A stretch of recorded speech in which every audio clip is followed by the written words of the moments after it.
Subscribe करें और bell दबाएं ताकि कोई खबर रह न जाए।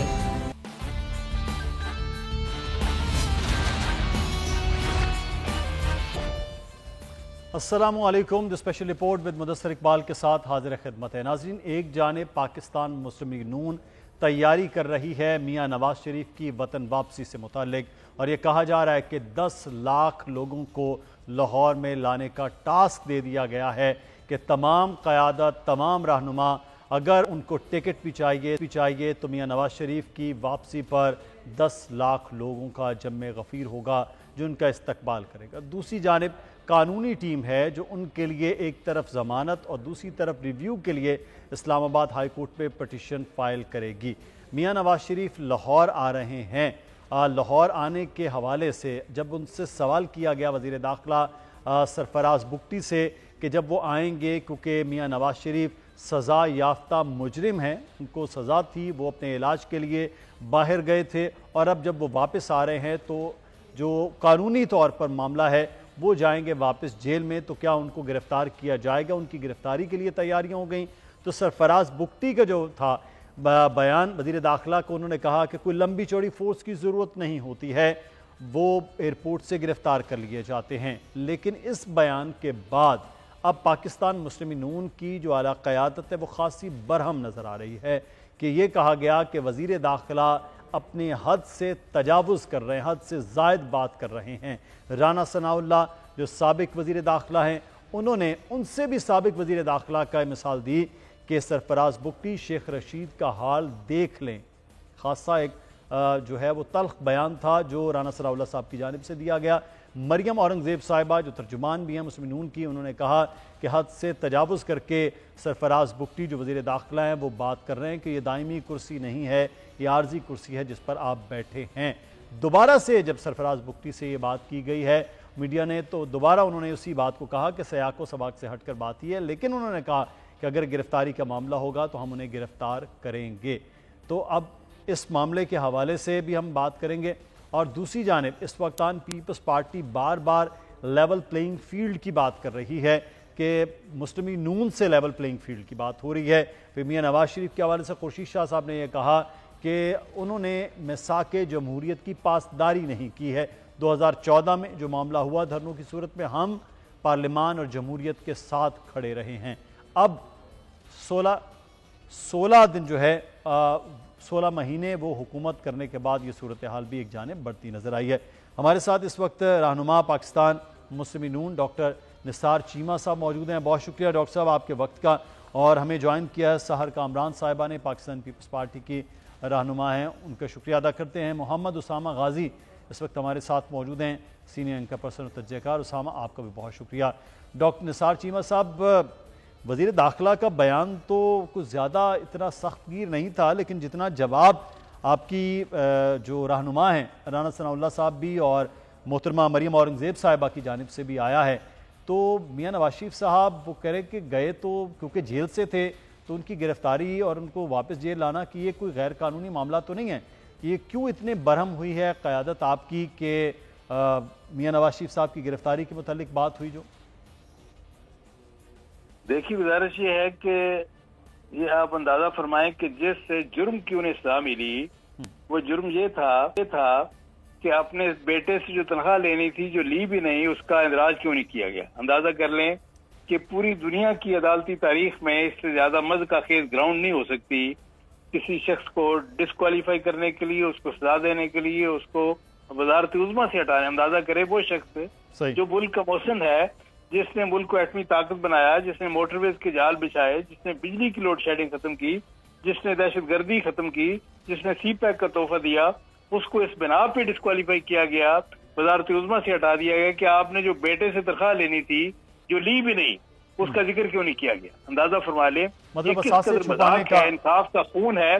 तो क्या यह है कि उसकी बिना पर आप कोई शख्स कहे कि उनको आते ही गिरफ्तार किया जाएगा या गिरफ्तारी की बातें, तो ये क्या इंसाफ के मुंह पे तमाशा नहीं है? ये डॉक्टर साहब, अदालत ने उन्हें सजा दी है, ना आपने, ना मैंने, ना किसी और ने।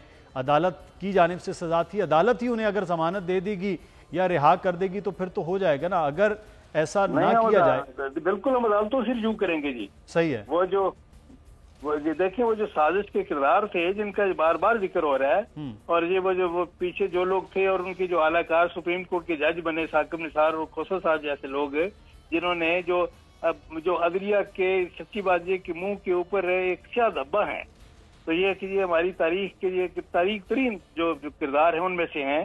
तो ये कि उनके जरिए जो सजाएं दिलवाई गई और दी गई, क्या ये कि उनको कौम ये मानती है? क्या जुल्फकार अली भुट्टो का जो जुडिशियल मर्डर हुआ उसको क्या कौम मानती है? क्या वो जुल्म नहीं था? इसी तरह नवाज शरीफ को इस्लाह देना, डिस्क्वालीफाई करना, ये भी उसी तरह एक जुर्म है। मैं समझता हूँ इंसाफ का खून है, तो इसको कौम ने ना कभी पहले तस्लीम किया ना आइंदा करेगी। सही सर, ये कौम का तो यकीनी तौर पर जो आप बात कर रहे हैं कि कौम को तस्लीम करना ना करना, लेकिन अदालतों के मामलात अगर अदालतों से हल होंगे तो ज़्यादा बेहतर है कि मियाँ साहब तशरीफ लाएं। मैं तो गुजारिश कर रहा हूं कि अदालतों से रिव्यू करेंगे। बिल्कुल सही है, बिल्कुल। डॉक्टर साहब साथ रहिएगा। और हम बात कर रहे हैं मियाँ नवाज शरीफ साहब की वापसी के हवाले से, और तैयारियाँ एक जानिब जा रही हैं कि मियाँ साहब की वापसी पर 10 लाख लोगों को लाने का टारगेट भी जमात को दिया गया है। सीनियर क़यादत जो लंदन में मौजूद है वो भी वापस आ रही हैं। तो मोहम्मद उसामा गाजी हमारे साथ मौजूद हैं, डॉक्टर साहब से भी मज़ीद बात करेंगे। उसामा गाजी, एक जानिब मियाँ साहब के वो केसेस हैं जिनमें वो अंदर हैं, एक बड़ा अच्छा तरीका है, कहते हैं कि सियासी बयानियाँ बनाना, तो कहते हैं मियाँ साहब तनख्वाह लेने के जुर्म में बेसिकली वो एक लफ्ज़ में है कि असासे ज़ाहिर उन्होंने नहीं किए थे जो इलेक्शन कमीशन में उन्होंने कागजात जमा करवाए थे जिसमें एक अकामे के अंदर तनख्वाह का मामला था। ये बुनियादी केस है जिसको शायद और तरह से बयान किया जाता है। अच्छा, अब उसामा, ये जो सरफराज बुगटी साहब का बयान और दीगर जो आगे से रद्द-ए-अमल है, इसके बाद लग रहा है कि खासी अब थोड़ी सी वो जो कह रहे थे ना कि शेर व शक्कर है, वो उतनी शक्कर नहीं है।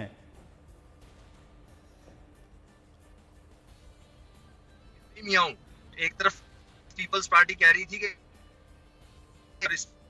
सैफ से लेकर और बहुत से लोग हैं, जैसे आज चीमा है, दीगर लोग हैं, और वो लोग अब ये सवाल करेंगे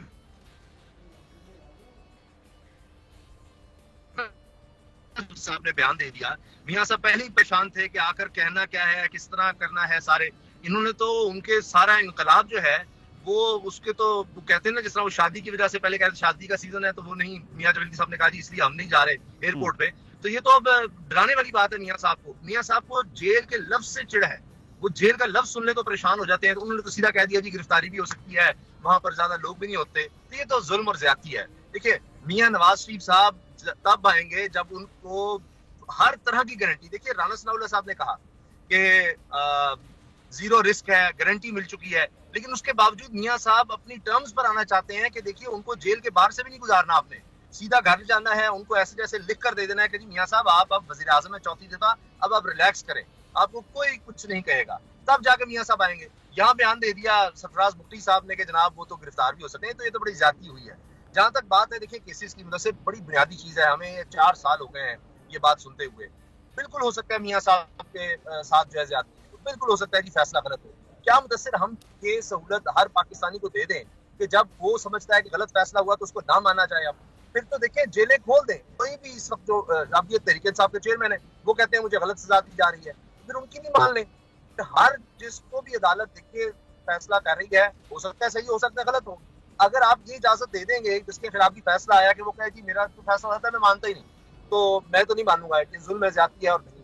तो यही तो हो रहा है। अभी तो रियासत खुद, हुकूमत खुद ये काम कर रही है, अदालतें कुछ अहकाम देती हैं, अमल नहीं कर रहे। तो इससे तो मुल्क में क्यास होगा। ये हर एक के पास हक हासिल है जी, अदालत फैसला कर दो, कहें जी गलत फैसला मैं नहीं मानता, जाएं जो करना है कर लें। तो मियां साहब को तो फिर भी बाहर चले गए, वहां आराम से बैठे हैं। मसला ये है कि अब समझ नहीं आ रही वापस आके करना क्या है। पहली चीज है कि किसी भी तरह से कोई गिरफ्तारी, कोई केस कुछ ना हो। अब वो इसहाक डार साहब का भी केस हो गया। आज आप देखिए ना क्या हुआ है, इसहाक डार साहब से सवाल हुआ कि जी किसी खातून ने सवाल कर दिया कि जनरल बाजवा और फैज मीना, उनका छोटे छोटे निकल गए, कोई और सवाल कहते हैं ये ना करें वो। तो ये तो इनकलाब वहीं पर ठुस हो गया लंदन में।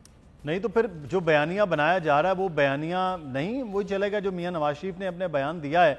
बयानिया तो कहा जा रहा था वो ऐसा को वोट को इज्जत दो कि पैरेलल कोई बयानिया होगा तो ही इलेक्शन में जा सकेंगे। तो वो बयानिया तो बहरहाल उन्होंने एक बड़ा एग्रेसिवली बनाया, तो उसामा वो नहीं चलेगा। तो सिर्फ मुझे लगता है कि अब कुछ भी नहीं चल रहा इनका। कुछ भी ये कर लेंगे, मिसाल के तौर पर कहेंगे जी अदालतों ने हमें ये कर दिया वो कर दिया, तो क्या तहरीक इंसाफ के साथ कुछ कम हो रहा है? ये क्या कहेंगे जी हमारी कारकर्दगी बहुत अच्छी, तो ये क्या कहेंगे कि ये शहबाज शरीफ साहब की गवर्नमेंट हमारी गवर्नमेंट नहीं थी? तो फिर कौन थे? जो लोग आकर हुकूमत करते रहे, जो अब इनकी काबीना में लोग हैं तब भी थे। इसहाक डार फिर किसके वजीर खजाना थे? वो किसके मर्ज की दवा करने आए थे? अगर 16 महीने में आपने सिर्फ बर्बादी की है, कुछ बेहतर भी नहीं किया, जो था उसको भी नहीं संभाल सके, बर्बाद करके रख दिया कि उस पर ही बात भी नहीं करना चाहते, यानी यहाँ तक डिसोन की हमारी तो गवर्नमेंट ही नहीं थी। तो क्या आप समझते हैं लोग बेवकूफ हैं कि और किस तरह की गवर्नमेंट होती है कि सारा कुछ मियां नवाज शरीफ साहब के कहने पर हो रहा है, सब कुछ के लिए मियां साहब आएंगे तो कुछ हो जाएगा? इस तरह नहीं हो सकता कि कभी जनाब साथ ही याद आ जाता है कि वो जी हो बाजवा साहब ने तो जनाब बड़ा जुल्म कर दिया था, फैज ने जुल्म कर दिया था, उस वक्त डीजी आईएसआई जो थे उनका नाम नहीं लेते, बाकी लोगों का नाम नहीं लेते, और फिर साथ ही उसके बाद कहते हैं नहीं नहीं वो राणा सनाउल्लाह साहब कहते हैं वो देखिए वो तो अपने लोगों से बात कर रहे थे, तो कहीं तो खड़े हो, कुछ तो बात करें। अब बात यह है कि इस वक्त मैं आपसे बड़ी जिम्मेदारी से कह रहा हूँ कि जो पीपल्स पार्टी का पंजाब में हाल हुआ ना, नून लीग का अगर फ्री एंड फेयर इलेक्शन हो गए, मैं आपसे कह रहा हूँ वो हाल हो जाएगा। और मियां साहब अगर वापस ना आए तो इनके अपने लोग कह रहे हैं जी हमारे पास कुछ भी नहीं रहा, अभी इनको उनके इस्तकबाल के लिए मसाइल बने हुए हैं कि किस तरह से करें। अब मुझे बताएं वो लीडर क्या लीडर होगा तो जो कहेगा कि जनाब नहीं देखें ये जेल की क्यों बात कर दी है? वो तो कहते हैं कि जी मैं फेस करूंगा, तो गलत था, जो कुछ था गलत था। अब देखिए ना शहबाज शरीफ साहब आए, कैसे कैसे माफ हुए उनके, जिस दिन फर्द जुमायत होनी थी उस दिन वो वज़ीर आज़म बन गए, बेटा उनका वज़ीर आला बन गया, जहां पर उनके दामाद आते रहे, सबके केसेस खत्म होते रहे। लेकिन मियां साहब का तो खौफ ही खत्म नहीं हो रहा कि वो आए, उनको बताया गया है कि जी आपके लिए 0% रिस्क है, गारंटी है, सारा कुछ ठीक है, लेकिन वो फिर भी खौफजदा है। वो कहते हैं कि नहीं मेरे जाने से पहले सारे केस खत्म करवाओ। अब इतना कहां से वो करें? जाहिर है कि आंखों में धूल झोंकनी है कि मुल्क में कोई आईन कानून है, सारा कुछ उनको किया जाएगा, लेकिन अब इतना किस तरह करते कि वो वहीं बैठे बैठे यहाँ अदालत लगे और कहे जी मियां साहब बाहर हैं, सारे केसेस उनके खत्म, सारे गलत केसेस थे, जो कुछ हुआ रिव्यू भी खत्म हो गया था। अब ये वो दैबिया पेपर मिल वाला जिस तरह से चाहते हैं हर दफा तो नहीं हो सकता। तो उसामा इसका मतलब है कि मियां साहब की अभी वापसी के लिए चीज़ें जो है वो मुकम्मल 110% क्लियर नहीं हुई हैं। लेकिन जो एक बात खुर्शीद शाह साहब ने की है वो ये थी कि मियां नवाज शरीफ साहब जो है वो 2014 में पाकिस्तान पीपल्स पार्टी ने जमहूरियत का साथ दिया, लेकिन मिसाक जमहूरियत के हवाले से मियां नवाज शरीफ के पर ख़ास से उनके भी सवालात हैं। Pakistan Peoples Party level playing field की बात कर रही। सहर कामरान साहब हमारे साथ मौजूद हैं। सेनेटर साहबा शुक्रिया आपके वक्त का। आप लोग हुकूमत में रहे तो ऐसा लग रहा था कि मिल के ही चलेंगे आगे, अब आप मुस्लिम नून के हवाले से एक महाज कर रहे हैं, बात कर रहे हैं आपकी जमात, तो क्या ये आप भी इलेक्शन का एक नारा है नून लीग के साथ इस तरह से चीज़ें, या फिर आगे चल के मामलात क्लियर हो जाएंगे? क्यों नून लीग को आप लोगों ने निशाने पर रखा हुआ है, आपके जो क़यादत है, सीनियर रहनुमा है? शुक्रिया मुदस्सिर। सबसे पहले बताएं आपको मेरी आवाज़ सही आ रही है? जी बिल्कुल आ रही है। देखिए पहली बात ये कि पीपल्स पार्टी वो पार्टी है जो हमेशा पाकिस्तान की सालमियत के लिए, पाकिस्तान के इंटरेस्ट के लिए, पाकिस्तान में इस्तेकाम के लिए और जमहूरी निज़ाम के तसलसल के लिए जिसने मुफाहमत की राह भी इख्तियार की और जिसके अंदर ये एबिलिटी है और कैपेसिटी है कि वो सबको साथ लेके चल सकती है। और ये बात भी आपको मद्देनजर रखनी पड़ेगी कि पीपल्स पार्टी जो है वो एक अलग जमात है, उसकी अपनी आइडियोलॉजी है, उसका अपना नजरिया है, उसका अपना मैनिफेस्टो है और उसकी अपनी आवाम की तरफ जो वो समझती है कि जो उसकी एक तवज्जो है वो पीपल्स पार्टी की है। तो अगर किसी जब हुकूमत का कोलिशन का हिस्सा बनने का ये मतलब नहीं है कि पीपल्स पार्टी का इंफरादी वजूद खत्म हो गया या पीपल्स पार्टी उस कोलिशन का हिस्सा बन गई। पीपल्स पार्टी पीडीएम में नहीं थी, पीपल्स पार्टी कोलिशन जरूर थी और पीपल्स पार्टी ने भरपूर तरीके से परफॉर्म किया, चाहे आप उसको वफाकी सतह पे कहें, आप हमारी जो है अब वजीर खारजा की आप कारकर्दगी को देखें कि कितने कम वक्त में उन्होंने न सिर्फ दुनिया के साथ कनेक्ट किया बल्कि मुश्किल तरीन मसाइल से उन्होंने जो है वो आलमी दुनिया की तवज्जो मबसूल करवाई, चाहे वो कश्मीर का मसला था, चाहे वो क्लाइमेट चेंज का मसला था या सिंध और बलूचिस्तान और दीगर सूबों के अंदर बारिशों और सैलाब से होने वाली तबाहकारियों का मसला था। उन्होंने एक लेकिन सार कामरान साहब आप हुकूमत में रहे हैं, हुकूमत में आम आदमी के लिए तो मुश्किलात है, अब सारा बार जो है आप नून लीग को दे देते हैं कि जी नून लीग वजारत उज़्मा थी, वजारत ख़जाना थी, तरक्की और मनसूबाबंदी उनके, ऐसी तमाम वजारतें, तो अब वो सारा बार जो मुश्किल 16 महीने का वो आप भी लेना, पीपल्स पार्टी भी, नून लीग को अकेले क्यों आप ये बार देते हैं? देखिए पीपल्स पार्टी ने जहाँ भी हमारे तहफ़्फ़ुज़ात थे हमने बिल्कुल अपनी एक क्लैरिटी के साथ अपनी आवाज़ बुलंद की, हमने सूबे के अंदर परफॉर्म किया, बदतरीन बारिशों और सैलाब के बावजूद अवाम के साथ खड़े हुए, उनको रिहेबिलिटेट किया, जिनके घर डैमेज थे उनको न सिर्फ घर तामीर करके दिए बल्कि उनको जो है जो लैंड की ओनरशिप है वो भी दी और स्पेसिफिकली जो है अवाम की फलाह के लिए आप चाहे आप ये देखें ट्रांसपोर्ट का निज़ाम देखें, आप सेहत का निज़ाम देखें, सिंध के अंदर फ्री जो है वो हेल्थ फैसिलिटीज है और state of the art facilities है। इसी तरीके से इंफ्रास्ट्रक्चर डेवलपमेंट की बात करें, हमारे रिसोर्सेज कम थे, लेकिन आप ये देखिए कि हमने कंट्रीब्यूट किया है हर सतह पे, चाहे वो थर्ड से जो है वो बिजली बना के नेशनल ग्रिड में शामिल करना, या जो है वो बेहतरीन सेहत के निज़ाम और पूरे पाकिस्तान को, और इवन जो बाहर से आते हैं उनको भी ये फैसिलिटी देना। फिर इसके साथ साथ जो है आवाम की फलाह के लिए हर सतह के ऊपर जो है वो परफॉर्म करना। बेनज़ीर इनकम सपोर्ट प्रोग्राम जो पीपल्स पार्टी का एक इनिशिएटिव था, उसमें आप ये देखें कि ऐसे वक्त में जबकि आवाम जो है गुर्बत का शिकार थी, उस वक्त में वो एक बहुत बड़ा रिलीफ है जिसको इंटरनेशनली और ग्लोबली तस्लीम किया जाता है। तो बात ये कि ये पीपल्स पार्टी की काविशें, बल्कि अब जो एक हमारा जो खवातीन को जो एक कैश हम देते हैं इमदाद, उस तरह का एक सिलसिला भारत में भी रेप्लिकेट हो रहा है। तो ये पीपल्स पार्टी की काविशें हैं। पीपल्स पार्टी जब भी आई है उससे आवाम की फलाह की तरफ तवज्जो दी, चाहे वो ज़राअत के शोबे को जो है। चलें, अब ये मामला जो आप बात कर रहे हैं, यही अब इलेक्शन के आपके नारे होंगे, चीजें होंगी, लेकिन डॉक्टर निसार जी डॉक्टर निसार एक मिनट मुदस्सिर, मुझे बात को मुकम्मल करने दें।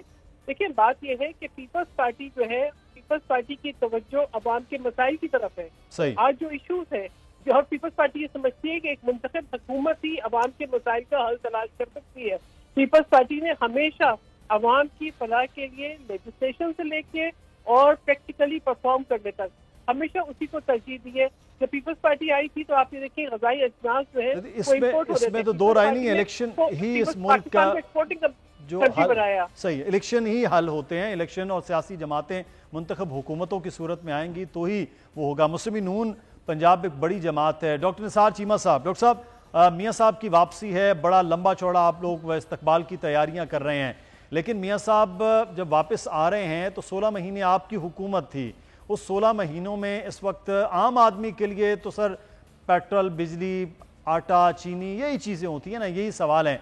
तो वो तो फिर सवाल आपसे हैं कि एक जाने मियाँ साहब का इस्तकबाल है जो बाहर थे, लेकिन हुकूमत आपकी थी, मुस्लिम नून की बाकी जमातों के साथ मिलकर, तो आम आदमी के लिए 16 महीनों का जवाब आपके पास क्या है? देखिए, कौम जो है वो पीडीएम की हुकूमत नहीं, मियां नवाज शरीफ की हुकूमत चाहती है। वो मियां नवाज शरीफ को याद कर रही है, मियां नवाज शरीफ को अपना मौसम समझती है, अपना मसीहा समझती है, अपना निजात दहिंदा समझती है और हमारे पाकिस्तान समझती है। वो 2017 का पाकिस्तान चाहती है, ये पीडीएम का पाकिस्तान नहीं चाहती। वो कौम जो है वो मियां नवाज शरीफ का 2017 का पाकिस्तान चाहती है, जब बड़े बड़े मसाइल पे मियां नवाज शरीफ ने काबू पाया। डॉक्टर साहब, तो पीडीएम की हुकूमत, मेरी बात सुने ना, पहले मेरी बात मेरा सवाल भी सर ले लेना।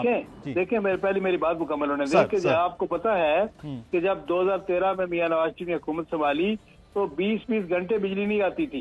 क्या उन्होंने लोड शेडिंग पे, बिजली की लोड शेडिंग पे काबू नहीं पाया? सर बिल्कुल, आईपीपीएस के महंगे मुआहदे आपकी दौरे उन्होंने मोटरवेज के जाल नहीं बिछाए? क्या उन्होंने सी पैक का तोहफा नहीं दिया? अब भी कौम समझती है कि सारे मसाइल जो हैं, खास तौर पर महंगाई का जो है, बहुत बड़ा मसला, इसके ऊपर इंशाल्लाह मियां नवाज शरीफ की क़यादत में काबू पाया जाएगा। सर ऐसी डॉक्टर साहब, ऐसी कौन सी चीज जो मियां साहब के पास है, जो सिर्फ मियां साहब के पास थी, उन्होंने शहबाज शरीफ साहब को, इसहाक डार साहब को नहीं दी कि वो महंगाई पर काबू पा सकें? और क्या वजह है मियां शहबाज शरीफ साहब और इसहाक डार साहब को उन्होंने कमजोर तरीन कर दिया कि वो आए और आकर वो तब भी महंगाई से निकाल नहीं पाए? वो कौन सी ऐसी चीज है जो मियां साहब ने छुपा के रखी हुई है?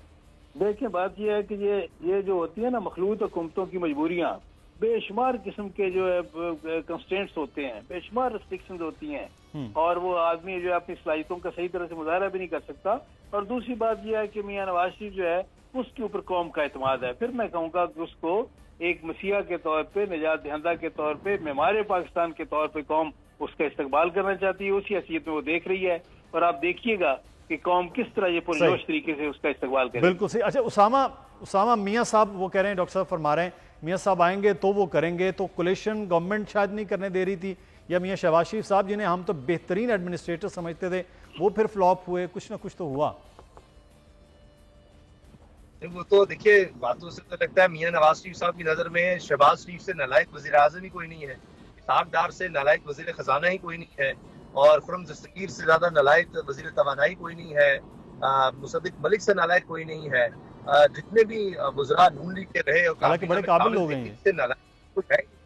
और नवाज शरीफ साहब ने देखिए कितनी जुल्म की और ज्यादती की बात है कि वो फार्मूला छुपा के रखा, अपने सगे भाई को फार्मूला नहीं दिया, जिससे मुल्क के मसाइल हल होते, बल्कि उन्होंने ऐसी साजिश की कि अपने भाई को हुकूमत देकर, अपने समधी को यहाँ पर भेजकर मुल्क का बेड़ा गर्क करवा दिया कि लोग जो है जी नवाज शरीफ को याद करें, क्योंकि नवाज शरीफ साहब तो बिल्कुल और चीज है। यानी इसका मतलब तो पाकिस्तान के दरियाओं में पानी बहेगा तो यहाँ पर बिजली भी बन जाएगी, सारा कुछ हो जाएगा। मियां नवाज शरीफ वो फार्मूला किसी को नहीं देना चाहते। वो फार्मूला ये है कि मियां साहब वज़ीर आज़म हो, मरियम साहबा वज़ीर आला पंजाब हो, शहबाज शरीफ साहब भी किसी तरह कोई नायब प्राइम मिनिस्टर हो या उनको सदर लगा दिया जाए, हमजा शहबाज भी मिनिस्टर हो, सलमान शहबाज भी मिनिस्टर हो, और जितने भी हैं वो बिलाल यासीन साहब भी रिश्तेदार हैं, साग डार भी, वो सारे हों, तो तब जाकर शायद जो है जी हम कह सकें कि जी को बेहतरी हो गई है। लेकिन अगर आप मईशत की भी बात कर लें तो 2013 से 2018 के आप निकाल लें। बिल्कुल ठीक है, बहुत शुक्रिया उसामा, आप हमारे साथ मौजूद थे। सहर कामरान साहब और डॉक्टर अनिसार चीमा साहब, आपका भी शुक्रिया। ब्रेक के बाद आपको खुश आमदीद कहते हैं। कोर्ट रिपोर्ट में हम बात करेंगे। एहतशाम अली अब्बासी हमारे नुमाइंदे हमारे साथ है। कुछ केसेस हैं एहतशाम, ऑफिशियल सीक्रेट एक्ट, खुसूसी अदालत, आज क्या मामलात इसमें हुए हैं ये बताइएगा। फिर हम साबिक वज़ीर ख़जाना इसहाक डार के केस पर भी बात करते हैं।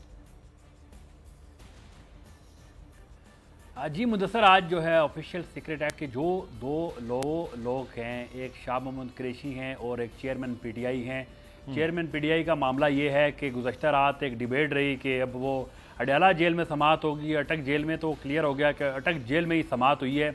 और उसमें जो है जज साहब जो अबुल हसनात मोहम्मद जुल्करनैन वो ख़ुद अटक जेल गए और वहाँ पर समाअत हुई है। और जो है 10 अक्टूबर तक जो है उसकी जो है जुडिशल रिमांड में जो तोसी कर दी गई है, क्योंकि 14 रोज़ा रिमांड होता है। उसमें एक बड़ी अहम बात है वो जज साहब ने भी की है और हमने उसकी खबर भी दी थी कि क्योंकि हाई कोर्ट से एक ऑर्डर हुआ कि चेयरमैन पीटीआई को अटक से जो है अडयाला जेल मुंतकिल किया जाए, लेकिन जज साहब को उन्होंने कहा कि मैं यहाँ पर ही ठीक हूँ और मैं यहाँ पर खुश हूँ और मुझे यहाँ अडयाला जेल नहीं जाना। इस हवाले से जो है अभी तक जो है उनकी जो मुंतकली है वो नहीं हो सकी। हाई कोर्ट का प्रॉपर एक ऑर्डर जो है वो भी जारी हो चुका और जो है अटक जेल की जो इंतज़ामिया है उनको वो मौसूल हो चुका है, लेकिन उसके बावजूद जो है अटक से जो है अडयाला का जो सफ़र है वो अभी तक जो है वो मुकम्मल नहीं हुआ।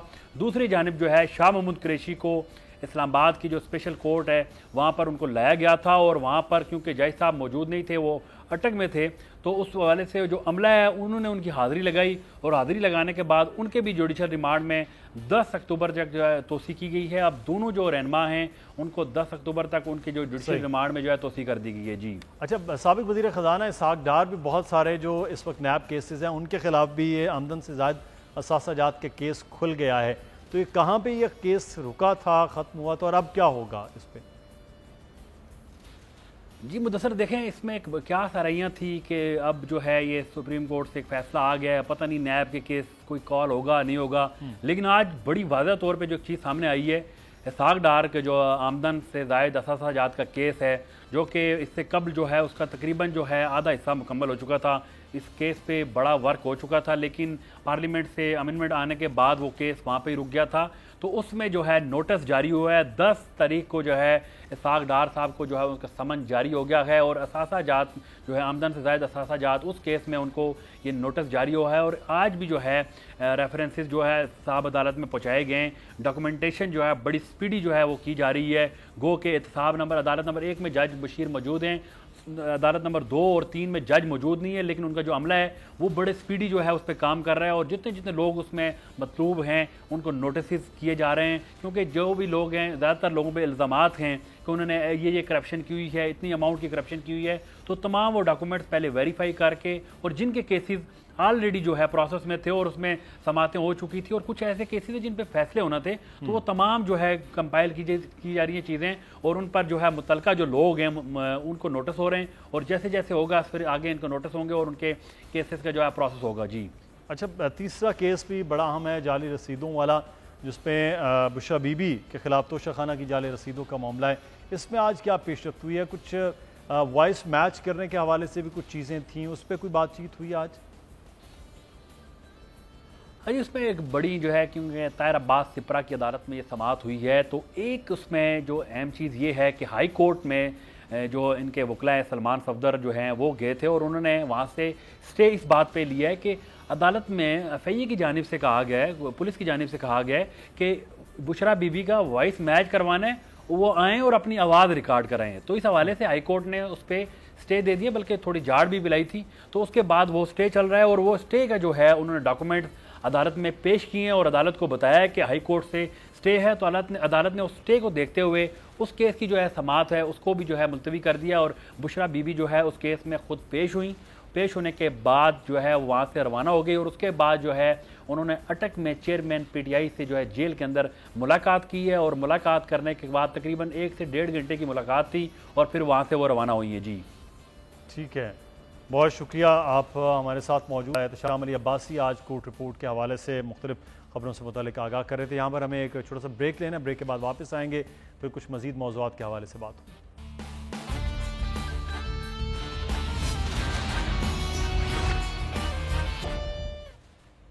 ब्रेक के बाद आपको खुशामदीद कहते हैं। पाकिस्तान की टीम के अब वीज़े जारी हो गए हैं और ऑफिशल्स के साथ अब टीम रवाना हो जाएगी आज। लेकिन बाबर आजम ने जो गुफ्तगू की है न्यूज़ कॉन्फ्रेंस में, उन्होंने कहा कि यही टीम है जिसने नंबर 1 बनाया था। मुझे अपने से ज़्यादा खिलाड़ियों पर एतमाद है। हम बात करेंगे, इकबाल जमील साहब इस वक्त हमारे साथ मौजूद है। इकबाल साहब, एक तो बड़ा हैक्टिक रहा, पाकिस्तान को वीज़े नहीं हुए, अब जैसे वो पहुँचेंगे उससे अगले दिन जो है वो पाकिस्तान का वार्म अप मैच भी है न्यूजीलैंड के साथ। तो बहरहाल आखिरकार पाकिस्तान टीम तो जा रही है, लेकिन जो टीम जा रही है और जिस तरह एतमाद का इजहार बाबर आजम कर रहे हैं, इस पर क्या कहेंगे आप? पाकिस्तान जा रही है वर्ल्ड कप के लिए। देखिए, मेरा अपना जाती ख्याल ये है कि बाबर आजम ने बिल्कुल सही कहा है कि पाकिस्तान को गो के वीजा मिला है, प्रॉब्लम भी हुई है, लेकिन मेरा अपना जाती ख्याल है कि उनको टीम पे कॉन्फिडेंस है। 2-2.5 साल से यही कॉम्बिनेशन खेल रहा है पाकिस्तान का और उन्होंने जो इस उम्मीद का इजहार किया है कि जनाब वो अच्छी परफॉर्मेंस देंगे वर्ल्ड कप में। मैं आपको ये बता दूं, हमेशा से ये देखा गया है, एक थोड़ी हिस्टोरिकल बात है, वो बात ये है कि पाकिस्तान जब भी फेवरेट बन के जाता है तो उसकी परफॉर्मेंस मुतासिर होती है। जब पाकिस्तान अंडरडॉग बन के जाता है तो पाकिस्तान जो है बहुत ही अच्छी परफॉर्मेंस देता है और मेरे ख्याल में ये एक तारीखी बात है और पाकिस्तान की टीम से तमाम तवक्कुआत यही है। जितनी भी बातें बाबर आजम ने की हैं, मेरे ख्याल में एज ए कॉन्फिडेंट कप्तान उन्होंने बिल्कुल सही कहा है कि उनके पास एक अच्छा कॉम्बिनेशन है और तवक्कुआत यही है कि इंशाल्लाह ताला पाकिस्तान की टीम अच्छा परफॉर्म करेगी। अच्छा, जिस तरह से मैच हुए हमने देखे भारत और ऑस्ट्रेलिया के दरमियान, और इंडिया अपने होम ग्राउंड पर तो बिल्कुल आउट क्लास ऑस्ट्रेलिया को कर रहा था, इससे तो लग रहा है कि भारत जो है वो खासा मजबूत हरीफ होगा। और जैसे नंबर वन की बात हो रही है इंडिया से मुतालिक, तो अगली आने वाली टीमें जो हैं वो पाकिस्तान के लिए भी टफ टाइम होंगी। आप सिर्फ भारत को ना कहें, भारत ठीक है अपने होम ग्राउंड पे बहुत शेर होता है, भारत की अच्छी टीम है, अच्छी कॉम्बिनेशन बनी हुई है, उनके टॉप 5 ऑर्डर जो बैट्समैन है वो इंटरनेशनल क्रिकेट में खासा स्कोर कर रहे हैं, तो ये कोई ऐसी बातें। लेकिन असली खतरा जो है वो इंग्लैंड से है। इंग्लैंड, साउथ अफ्रीका, ऑस्ट्रेलिया, ये बड़ी खतरनाक टीमें हैं। और ये बात है कि ठीक है अभी ये सीरीज उनकी हो रही है और इस सीरीज के अंदर मेरा अपना जाती ख्याल है कि ऑस्ट्रेलिया डिफरेंट ऑप्शंस को आजमा रहा है। मेरा अपना जाती ख्याल ये है कि पाकिस्तान के पास भी एक अच्छा कॉम्बिनेशन है। पाकिस्तान को भारत से इतना खतरा नहीं है जितना कि दूसरी टीमों, खास तौर पे इंग्लैंड से है। पाकिस्तान के पास बाबर आजम ये भी कह रहे थे कि भारत की कंडीशंस भी हमारे जैसी हैं, कोई ऐसा खास फर्क नहीं है, तो पाकिस्तान को भी इन कंडीशंस का फायदा होगा। मौसम एक जैसा है तकरीबन। बिल्कुल होना चाहिए और ऐसा होगा बिल्कुल, इसलिए कि पाकिस्तान और इंडिया में ज्यादा कंडीशंस में बिल्कुल फर्क नहीं है। एनवायरनमेंट बिल्कुल सेम होता है, मतलब वेदर कंडीशन भी वही है और जितनी गर्मी वहां पड़ती है उतनी पाकिस्तान में पड़ती है। यहाँ थोड़ा सा फर्क ये पड़ेगा कि इंडिया के अंदर ज्यादातर वो स्पिनिंग ट्रैक बनते हैं, तो स्पिनिंग विकेट के अंदर ये देखना होगा कि पाकिस्तान बल्लेबाज कैसा परफॉर्म करते हैं। मेरा अपना जाती ख्याल है कि उनके पास भी फास्ट बॉलर्स हैं। अब ये देखना है कि आईसीसी पिचेस कैसी बनाता है, ये एक बड़ा इंपॉर्टेंट फैक्टर होगा कि क्या वो बैटिंग विकेट बनाएंगे या बॉलिंग विकेट होगी। बिल्कुल, ये एक इंपॉर्टेंट मामला है। लेकिन बहरहाल आखिरकार 250 पाकिस्तानियों के हवाले से भी इंडिया का मीडिया रिपोर्ट कर रहा है कि उनको भी वीज़े जारी किए जाएंगे। पाकिस्तानी खिलाड़ियों को वीज़े जारी हो गए। अब देखते हैं कि 29 को पाकिस्तान का पहला वार्म अप मैच और कैसे ये टीम जेलन होकर खेलती है। बहुत शुक्रिया इकबाल जमील साहब, आप हमारे क्रिकेट एक्सपर्ट और सीनियर जर्नलिस्ट। और हम अब बात करेंगे इस वक्त एक बड़े अहम मामले के हवाले से।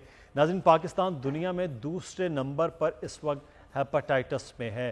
पाकिस्तान में हर साल हेपेटाइटिस बी, सी और दीगर जो अमराज हैं जिगर के मैदा के उससे मुंसलिक चीज़ें बढ़ती जा रही हैं। क्या वजूहात हैं, हम इस पे बात करेंगे और इसका तदारुक कैसे हो सकता है, इलाज के साथ साथ एहतियात कैसे है। डॉक्टर अफान कैसर साहब हमारे साथ मौजूद हैं, माहिर अमराज जिगर और मैदा। बहुत शुक्रिया डॉक्टर साहब का। ये कुछ रिपोर्ट्स जैसे मैं पढ़ रहा था तो ये बड़ी अलार्मिंग सिचुएशन है कि पाकिस्तान दुनिया के दूसरे नंबर पर आ गया है। मिस्र जैसा मुल्क जो है वो टॉप पर चल रहा था, उन्होंने अपने से इन चीज़ों को ख़त्म कर लिया है। हम इस सिचुएशन में क्यों हैं? देखिए, thank you very much for this very prevalent issue. Problem यह है कि पाकिस्तान में अवेयरनेस और आगाही बहुत डंप हो चुकी है और उसके लिए हमें सोशल मीडिया और आपका बहुत ज्यादा साथ चाहिए। पाकिस्तान में जो सबसे कॉमन हेपेटाइटिस है वो है बी और सी, और इसकी जो प्रेवलेंट रीजन है आप सिंध और बलूचिस्तान में कहीं भी उठा के देख लें तो लोग वैक्सीनेट ही नहीं हुए हेपेटाइटिस बी के लिए। अच्छा। अभी मैं अपने पेशेंट्स की ओपीडी से उठ के आया हूं तो मेरे पास एक 35 साल की खातून थी जिसका जिगर सुकड़ गया हुआ था हेपेटाइटिस बी की वजह से। मैंने 18 साल के कैंसर के एंड स्टेज के मरीज देख रहा हूं पाकिस्तान में, जिगर कैंसर के, हेपेटाइटिस बी की वजह से। आप ईपीआई प्रोग्राम जो करते रहे, जो सरकारें करती रही, क्या उन लोगों ने कोई स्टेप्स? मैं अब आपको एक बात बता रहा हूँ, सिंध में हेल्थ मिनिस्टर आए हैं प्रोफेसर डॉक्टर साद खालिद न्याज साहब, मेरे उस्ताद हैं बहुत अच्छे। उन्होंने बर्थ सर्टिफिकेट के साथ इस चीज को कंपलसरी कर दिया है कि जब तक वो वैक्सीनेट नहीं होगा बच्चा, उसे बर्थ सर्टिफिकेट ही नहीं मिलेगा, वो अपनी वैक्सीनेशन पूरी नहीं करेगा। ठीक है, ये काम बहुत पहले हो जाना चाहिए था इंटीरियर सिंध में और बलूचिस्तान में। दूसरा, हेपेटाइटिस सी बहुत कॉमन है। अब इनके फैलने के जरिए जो है वो पानी, खाना पीना या खुराक नहीं है। अच्छा, ये हेपेटाइटिस बी और सी के फैलने की मेजर वजह जो है दैट इज खून तक मुंतकिल। इसकी वजह वर्टिकल ट्रांसमिशन भी है, यानी जो माएँ हेपेटाइटिस बी का शिकार होती हैं या सी का बच्चा पैदा होता है उसको भी ट्रांसफर हो जाता है। या वो औजार कोई क्वैक्स देखें, दाइयां माइयां, ये जो पिंडों में जी हाँ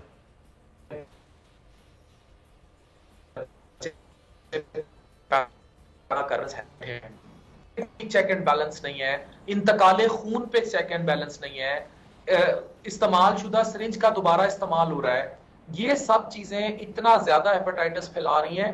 और ये समझ लें जिस तरह टाउन की वबा फैलती है ना चूहों से, इसी तरह जो मुआशरा इखलाकी तौर पर जितना गंदा होता जाएगा, जितनी अवेयरनेस बर्बाद करता जाएगा, उतना ही हेपेटाइटिस आम होता जाएगा। सही। तो डॉक्टर साहब, अब वैक्सीनेशन तो बहुत से लोग, जैसे आप 35 साल की कह रहे हैं, हम तो बच्चों को वैक्सीनेट कर रहे होते हैं कि हेपेटाइटिस अब भी करवा रहे हैं। अब जो बड़े हो गए उनको कैसे पता चले कि उनकी वैक्सीनेशन हुई है नहीं हुई है? अगर एक सेहतमंद आदमी है तो उसको कैसे अपने आप को सिक्योर करना है, किस तरह से एहतियात करनी है? ये आपने बड़ा अच्छा सवाल किया। देखें, जो हेपेटाइटिस बी है उसकी तो वैक्सीन है, सही। जो हेपेटाइटिस सी है उसकी कोई वैक्सीन नहीं है। अच्छा। अब होगा ये कि आप जाएंगे, आप अपने 2 बेसिक स्क्रीनिंग टेस्ट कराएंगे जो सरकारी सतह पर फ्री हो रहे हैं। क्या? एंटी HCV जो कि स्क्रीनिंग टेस्ट है, बाय किट भी हो जाता है, बाय एलाइजा भी हो जाता है, किट वाला सस्ता है, सही। और सरफेस एंटीजन हेपेटाइटिस बी का जिसे HBsAg कहते हैं। अगर आपके दोनों टेस्ट नेगेटिव है तो सी की तो वैक्सीन है नहीं, बी की वैक्सीन है। आपने फौरन जो है बी का अपना चेक स्टेटस करना है, अपने वालिदैन से पूछें वैक्सीनेट हुआ था या नहीं तो अपना एक टेस्ट कराएं एंटी HBs लेवल्स। अगर वो एंटी HBs लेवल्स आपके नहीं है, एंटीबॉडीज कभी बनी नहीं, तो आप वैक्सीनेट होंगे। इसकी एक्सेलरेटेड डोज लगती है वैक्सीन जो बी की होती है 0, 1 और 6 मंथ्स पे, 0, 1 और 3 मंथ्स पे, और वैसे जो नॉर्मल डोज है वो आज लगाया इंजेक्शन, फिर महीने बाद और फिर 6ठे महीने 0, 1 और 6 मंथ्स पे। तो आप किसी भी टाइम बी से वैक्सीनेट भी हो सकते हैं, बी का बूस्टर भी लगवा सकते हैं। और हेपेटाइटिस सी जो है उसकी कोई वैक्सीन नहीं है। अगर खुदा ना खास्ता इन दोनों में से कोई भी टेस्ट पॉजिटिव आ जाए, अगर आपका हेपेटाइटिस बी पॉजिटिव आ गया सरफेस एंटीजन, फिर आप वैक्सीनेशन के कैलेंडर से आउट हो गए। फिर अब आप उसके इलाज की तरफ जाएंगे, आप में बी घुस गया वायरस, ठीक है। अब अक्सर लोग जो कहते हैं दुबई सऊदीया आएंगे हमारे पास आ जाते हैं जी, हमें वो मुल्क अब लेना भी पसंद नहीं करते। आपको बिल्कुल, काम ये एक मामला है डॉक्टर साहब, वक्त की भी कमी, बहुत अहम मामला है। इस पर इंशाल्लाह हम अगले आने वाले प्रोग्राम में आपको कि किस तरह से एहतियात करना ज़रूरी है। बहुत शुक्रिया डॉक्टर अफान कैसर साहब, आपका प्रोग्राम से मुदस्सर इकबाल को इजाज़त दीजिए। अपना ख्याल रखिएगा नाज़रीन, अल्लाह हाफ़िज़।